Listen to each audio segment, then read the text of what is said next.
యాదగిరిగుట్టపై ముఖ్యమంత్రి రేవంత్ రెడ్డి సంప్రదాయ వేద పాఠశాల భవనానికి శంకుస్థాపన చేశారు. కంచికామకోటి పీఠాధిపతి శ్రీ శంకర విజయేంద్ర సరస్వతి స్వామి సమక్షంలో ఈ క్రతువు జరిగింది. 43.79 కోట్లతో క్షేత్రంలోని పెద్దగుట్ట ఆలయ నగరి లేఅవుట్ వద్ద 15 ఎకరాల విస్తీర్ణంలో వేద పాఠశాల భవనం నిర్మించనున్నారు. వచ్చే 2 ఏళ్లలో నిర్మాణం పూర్తి చేసి తరగతులు ప్రారంభించనున్నారు. 9.88 కోట్లతో కొండపై నిత్య కళ్యాణం రంగమండపం నిర్మాణం, 1.41 కోట్లతో మెట్ల మార్గానికి పైకప్పు, 1.44 కోట్లతో మాడవీధులకు మెట్లు, 43.5 కోట్లతో దీక్షాపరుల మండపం పనులకు ముఖ్యమంత్రి రేవంత్ రెడ్డి శంకుస్థాపన చేశారు.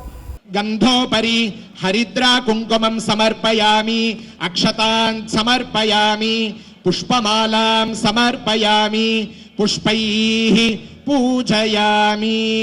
ఓం కేశవాయ నమః, ఓం నారాయణాయ నమః, ఓం మాధవాయ నమః, ఓం గోవిందాయ నమః, ఓం విష్ణవే నమః, ఓం మధుసూదనాయ నమః, ఓం త్రివిక్రమాయ నమః.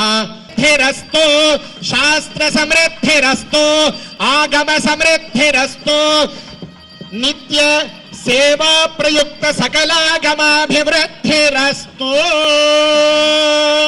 గణానాం దీవెన శరదో వర్ధమాన భవతి శతమితి శతం దీర్ఘమాయుర్మరుత ఏనావర్ధయంతి శతమేనమేవ శతాత్మానం భవతి శతమనంతం భవతి శతమైశ్వర్యం భవతి శతమితి శతం దీర్ఘమాయుః.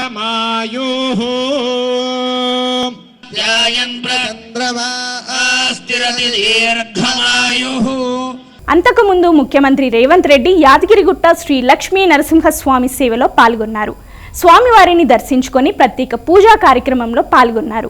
పండితులు ముఖ్యమంత్రి రేవంత్ రెడ్డితో పాటు మంత్రులు కోమటిరెడ్డి వెంకటరెడ్డి, కొండా సురేఖ, రాజ్యసభ సభ్యులు సామల కిరణ్ కుమార్, వేం నరేందర్ రెడ్డి, శాసన మండలి చైర్మన్ గుత్తా సుఖేందర్ రెడ్డి తదితరులను ఆశీర్వదించి తీర్థ ప్రసాదాలు ఇచ్చారు.